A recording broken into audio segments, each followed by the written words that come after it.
అదే విధంగా రాముడు ఎక్కడా కూడా సీతాదేవిని నువ్వు అగ్ని ప్రవేశం చెయ్యు అని ఎక్కడా చెప్పలేదమ్మా.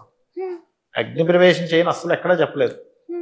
అతనేంటంటే అతని ఉద్దేశం ఏంటంటే రేపొద్దున్న నేను రాజు కదా రాముడు, రాజు తన భార్యని అక్కడికి వెళ్ళి వచ్చిందంటే ఇంకొకరు ఎవరు కూడా తన మీద ఎక్కడా కూడా తప్పుడు దీంతో చూపించకూడదు అని.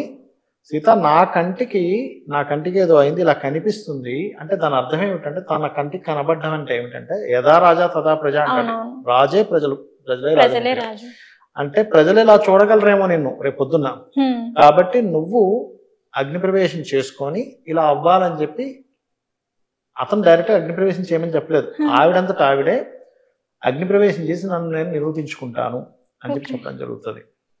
అంటే రాముడు అంతా ప్రజలు అనడము, రాముడు సీతాదేవి అమ్మవారిని చాలా నీతులు ఉంటాయమ్మా. ఇప్పుడు ఎలా అంటే ఇప్పుడు రామాయణంలో చూడండి, వాలి సుగ్రీవులు ఉంటారు కదా, వాలిని గనక ఈ శ్రీరామచంద్రమూర్తి గనక సహాయం అడిగినట్లయితే చాలా సింపుల్ గా వాలి రావణాసుని తోకతో చుట్టు పట్టుకొని చూపించేవాడు. కానీ దుష్టుడి యొక్క సహచర్యం మంచిది కాదు.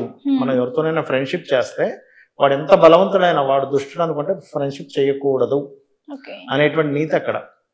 సుగ్రీవుడితో స్నేహం చేశాడు, సుగ్రీవుడితో స్నేహం చేసి వాలిని చెట్టు చాటు నుంచి బాణం వేయడం జరిగింది. దీనికి కూడా చాలా మంది అంటుంటారు చెట్టు చాటు నుంచి చేశాడు బాణము అని. చాలా స్పష్టంగా రామాయణంలో రాముడు చెప్తాడు ఇదే మాటలు. సుగ్రీవుడు అడుగుతాడు, మన వాలి కూడా అడుగుతాడు, నువ్వు నా చర్మం పనికిరాదు, నా గోర్లు పనికిరావు, నీకు నన్ను ఎందుకు చంపావు, వెనక నుంచి బాణం వేయకూడదు కదా ఇవన్నీ అంటే రాముడు ఒకటే మాట చెప్తాడు, ఇది మొత్తం మా రాజ్యం, ఈ రాజ్యంలో ఎవరికైనా సరే అన్యాయం జరిగేటప్పుడు మేము రావచ్చు, అందులో నువ్వు మీ తమ్ముడు చాలా స్పష్టంగా చెప్పాడు, లేదు నేను నువ్వు అక్కడ చనిపోయేవేమో రాయడ్డు పెట్టి వచ్చినా సరే నువ్వు అర్థం చేసుకోకుండా వచ్చి వాళ్ళ తమ్ముడు యొక్క భార్యను అనుభవిస్తున్నావు, వాడినేమో చంపేస్తానని చెప్పి బెదిరిస్తున్నావు.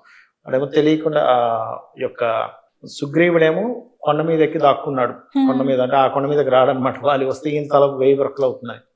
ఇంకొకటి ఏంటి, నువ్వు వానరుడివి, వానరుల్ని జంతువుల్ని వెనక నుంచి చంపొచ్చు, అది రాజనీతి, అందులో ఎటువంటి తప్పు లేదు కాబట్టి అని చెప్పినప్పుడు అప్పుడు ఒప్పుకుంటాడు కూడా.